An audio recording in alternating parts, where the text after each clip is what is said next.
በዓለም ላይ ብዙ ሰዎች ኔይማርን ያውቁታል። ብዙዎች በቴሌቪዥን ያዩታል። ብዙዎች በስልኮቻቸውም ይመለከቱታል። ብዙዎች በሬዲዮ ስለሱ ይሰማሉ። በጣም ታዋቂ ሰው ነው። እግር ኳስን መድረክ ላይ ዘፈን ተከፍቶለት እንደሚደንስ ሰው ይጫወትባታል። ጎሎችን ያስቆጥራል፣ ይደንሳል፣ ያለቅሳል፣ ይነጫነጫል። እሱ ሁል ጊዜም እንደዚህ ነው። ብዙ ሰዎች እሱን እንደ ደስተኛ ሰው ያዩታል። ነገር ግን ስለ እርሱ የማያውቁት ብዙ ነገር አለ። በቴሌቪዥንና በስልክ የሚታየው የኔይማር አንድ የህይወት ክፍል ብቻ ነው። ከመስኮቱ ጀርባ ያለው ህይወት ግን ብዙ ነገር ይዟል። ደስታ፣ ሐዘን፣ ፍርሃትና ተስፋ እንዲሁም እድል አለበት። ኔይማር እንደ ማንኛውም ሰው እነዚህን ስሜቶች አስተናግዷል። ይህ ቪዲዮ ስለ ኳስ ብቻ አይደለም። ስለ ዝናና ስለ ገንዘብን ብቻም አይደለም። ይህ ቪዲዮ ስለ ትንሽ ልጅ ነው። ከትንሽ ቤት፣ ከትንሽ ሜዳ ጨዋታ ጀምሮ እስከ ዓለም ትላልቅ የእግር ኳስ መድረኮች ላይ አስገራሚ ትዕይንት ስላሳየ ልጅ ነው። ቪዲዮውን ከመጀመሪያው በፊት የሰብስክራይብ ምልክቷን ብሎም የደወል ምልክቷን በመጫን ቤተሰብ ይሁኑ። ቪዲዮ ላይክ በማድረግ ለብዙ ሺህ ሰዎች እንዲደርስ የበኩሎትን ይወጡ።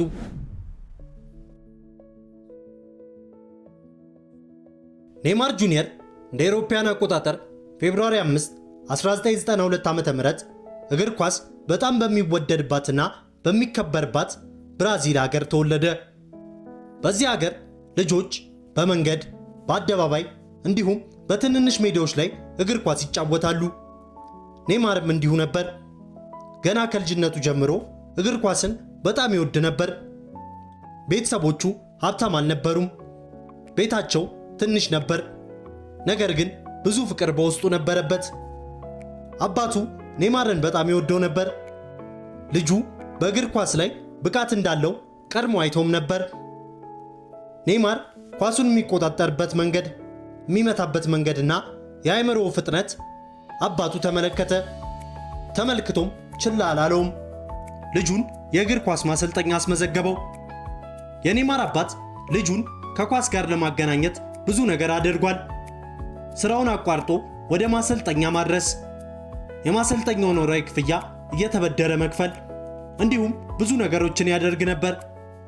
ይህ ነገር ኔይማርን በጣም አነሳሳው።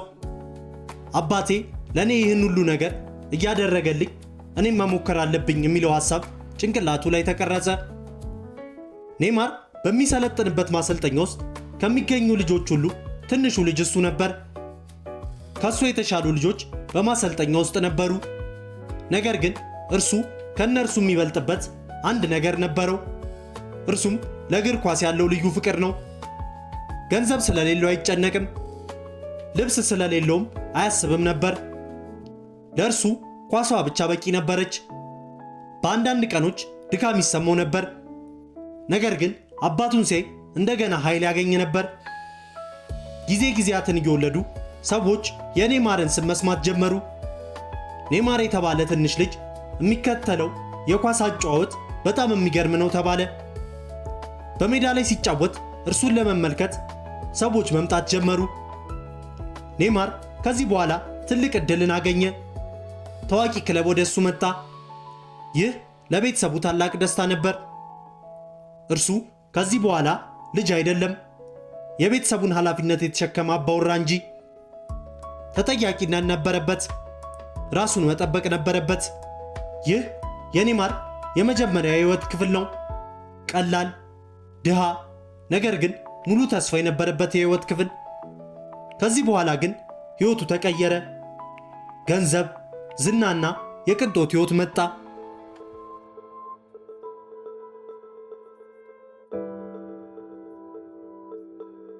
ኔይማር ታዋቂ ሲሆን ህይወቱ በፍጥነት ተቀየረ። ቀድሞ በትንሽ ቤት የሚኖር ተራ ብራዚላዊ ልጅ ነበር። አሁን ግን ትላልቅ ቤቶች አሉት። እነዚህ ቤቶች ሰፋፊ ናቸው፣ ውብ ናቸው። ውስጣቸውም በጣም ብዙ ውድ የሆኑ ንብረቶች አሏቸው። ቅንጡ የመዋኛ ገንዳዎች፣ ትላልቅ መኝታ ቤቶች፣ ለእንግዶች የተዘጋጁ ክፍሎችም አሉ። ኔይማር በብር ተጥለቀለቀ። እሱ ኳስ በመጫወት ብቻ ገንዘብ አያገኝም። ማስታወቂያዎችን ይሰራል። የልብስ ዲዛይነሮች ሞዴል ይሆናል። ስሙ በአጠቃላይ ገንዘብ ይሆናል። ኔይማር መኪና በጣም ይወዳል። ብዙ መኪናዎችም አሉት። አንዳንዶቹ ፈጣን ናቸው፣ አንዳንዶቹ ደግሞ ውብና ዓለም ላይ በጥቂት ሰዎች እጅ ውስጥ ብቻ የሚገኙ ውድ መኪናዎች ናቸው።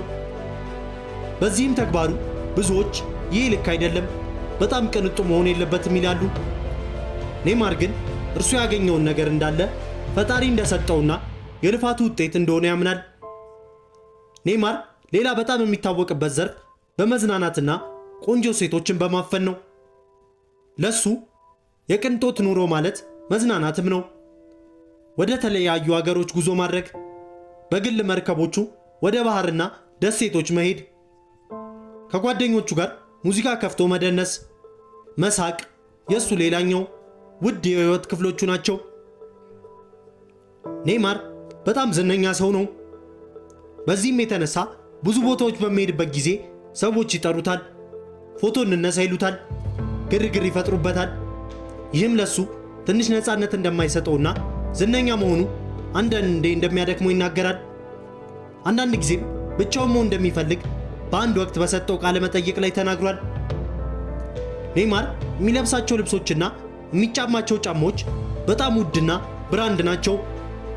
ደማቅና የተለያዩ ቀለም ያላቸውን ልብሶች መልበስን ይወዳል። ኔይማር ገንዘቡን ለቤተሰቦቹ አይሰስትም። አባቱን በጣም ያከብራል፣ እናቱንም ይወዳል።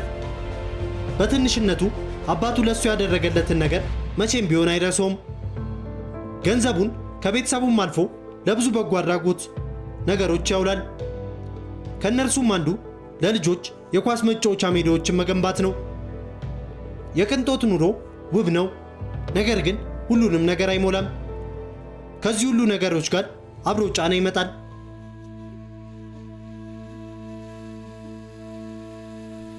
ኔይማር በጣም ተወዳጅና ጎበዝ የሆነ ኳስ ተጫዋች ነው። በዚህም የተነሳ ሁል ጊዜ ሜዳ ላይ ጥሩ እንቅስቃሴ ማሳየት አለበት።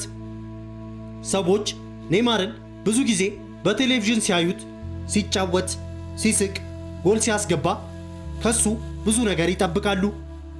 ነገር ግን ሰዎች አንድ ነገር አልተረዱለትም። እርሱም ኔይማር ብዙ ጊዜውን የሚያሳልፈው በጉዳት ነው። ጉዳት ሲያጋጥመው ደግሞ መጫወት አይችልም። ይህ ለእርሱ ትልቅ ፈተና ነበር። ኳስ በጣም ይወዳል። ነገር ግን በጉዳቱ ምክንያት የሚገንባቸው የነበሩ ጨዋታዎችን የቀያሪ ወንበር ላይ ሆኖ ሲመለከት ያመዋል። ኔይማር በጣም ስሜታዊ ሰው ነው። ሲደሰት ይስቃል፣ ይደንሳል። ሲናደድ ደግሞ ያለቅሳል፣ ይነጫነጫል። አንዳንድ ሰዎች ይህንን ጸባዩን አይወዱለትም፣ ይነጫነጫል ይላሉ። ነገር ግን እሱም ሰው ነው። ልቡን መደበቅ አይፈልግም። የሚመጣበትን ስሜት ፊቱ ላይ ያንጸባርቃል። ሰዎች ስለ ኔይማር ብዙ ወሬ ይናገራሉ። አንዳንዱ እውነት ነው፣ አንዳንዱ ደግሞ ውሸት። ኔይማር ይህን ሁሉ ወሬ መቆጣጠር አይችልም። ሰዎች የሚፈልጉትን ያወራሉ፣ እርሱም የሚፈልገውን ይሰማል። አንዳንድ ጊዜ ኔይማር ስህተት ይሰራል። ይህ የማንኛውም ሰው ባህሪ ነው። ነገር ግን የእርሱን ለየት የሚያደርገው ነገር ይገንበታል። ስህተቱን በቴሌቪዥንና በማህበራዊ ሚዲያዎች ላይ ይወጣሉ። ሁሉም ሰው ያየዋል። ይህ ደግሞ ለእርሱ ከባድ ነው። በብዙ ሰዎች መዳኘት አንዳንዴ ጭንቀት ይፈጥርበታል። ኔይማር እምነት አለው፣ እግዚአብሔርንም ያምናል። አንዳንድ ጊዜ ሲጫወት ወደ ላይ ይመለከታል።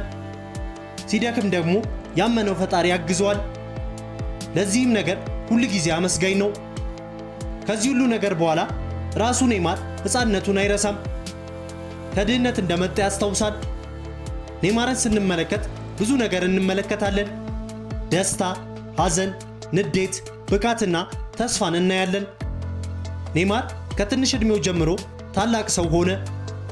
ሰፈር ውስጥ ካለች ትንሽ ሜዳ ተነስቶ ዓለም የሚያየው ትልቅ ሜዳ ላይ ተጫወተ፣ አስጨበጨበ። ከትንሽ ቤት ጀምሮ ትላልቅ ቤቶች ውስጥ መኖር ጀመረ። በዚህ ሁሉ የህይወት ለውጥ ውስጥ የመጀመሪያ እርምጃውን አልረሳም። ከየት እንደጀመረ ያስታውሳል። የቅንጦት ኑሮ ሁሉንም ነገር አይፈታም። ገንዘብ ብዙ ነገር ይገዛል፣ ነገር ግን ሰላም ሁል ጊዜ አይገዛም። ዝና ብዙ ሰዎችን ወደፊት ያመጣል፣ በሱም መጥፊያቸውም ሊሆን ይችላል።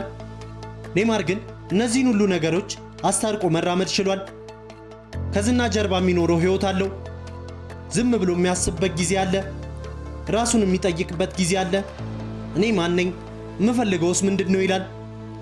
ኔይማር ህልሙን አሳካ።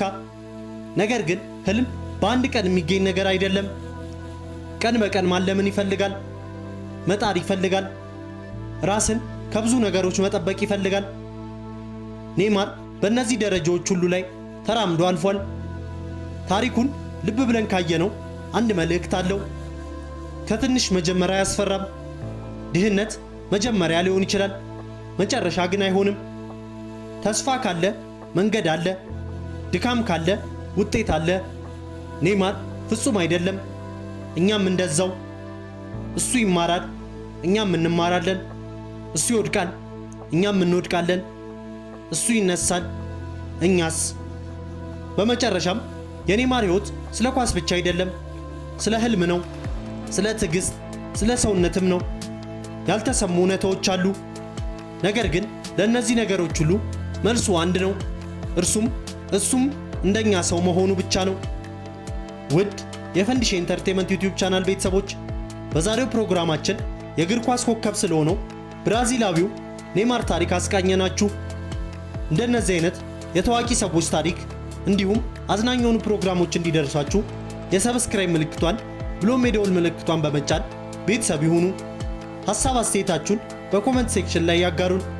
በቀጣይ ቪዲዮ እስክንገናኝ ሰላም ለሁላችን ይሁን።